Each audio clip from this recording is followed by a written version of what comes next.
عمر رضی اللہ عنہ جلالی ہے، ان کی بیوی کم جلالی ہے رضی اللہ تعالیٰ عنہ، عاتقہ بنت زید بن عمر بن نفیل، سعید بن زید کی بہن، آ کر سامنے آ کر کہہ رہی واللہ لأخرجن، میں مسجد کو جاؤں گی، مسجد میں جا کر نماز پڑھوں گی.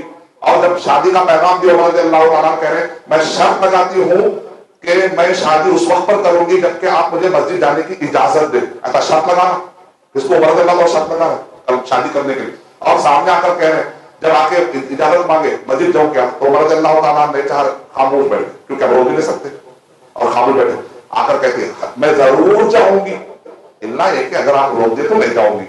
آخری یعنی تصور کریے کہ کتنا گٹ ہے، آ کے بات کر رہے. یعنی اس زمانے میں ایک خاتون آ کر شرط لگا رہی ہے کہ میں مسجد جاؤں گی. آج لوگ بولتے مسجد میں عورتوں کا آنا منع ہے، آنا منع ہے. عاتقہ رضی اللہ تعالیٰ عنہ تو شرط لگاتی تھی. اس کے بعد زبیر بن عوام کہتے ہیں روایتوں میں آتا ہے اللہ تعالیٰ ایک جو جن سے بھی انتخاب، جن سے بھی ان کا نکاح ہوا بعد میں وہ شہید ہو گیا. یعنی شہیدوں کی بیوی، اسلام میں شہید کی بیوی بننا بڑی فضیلت والی بات. یعنی مطلب یہ ہے کہ خاتون ایسے رب کو برداشت کر رہی ہے جو اللہ کے راہ میں آتا ہے، بڑی فضیلت والی بات. بعد میں پھر زبیر بن عوام رضی اللہ تعالیٰ پھر وہ بھی شہید ہوئی.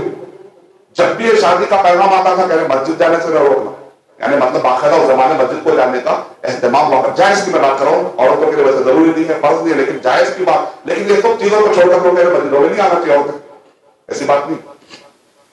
عمر رضی اللہ تعالیٰ کیسے جلالی ہے اور بیوی آ کر بات کر رہی ہے صرف ایک حدیث ہونے کی وجہ سے روک نہیں سکتے.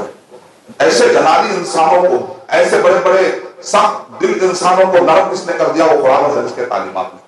اللہ تعالیٰ ہمارے اندر بھی قرآن و سنت کی بات آ جائے تو اپنے ہٹ درمیوں اور اپنے ضد کو چھوڑ کر نرم بن جانے کا اللہ توفیق عطا فرمائے.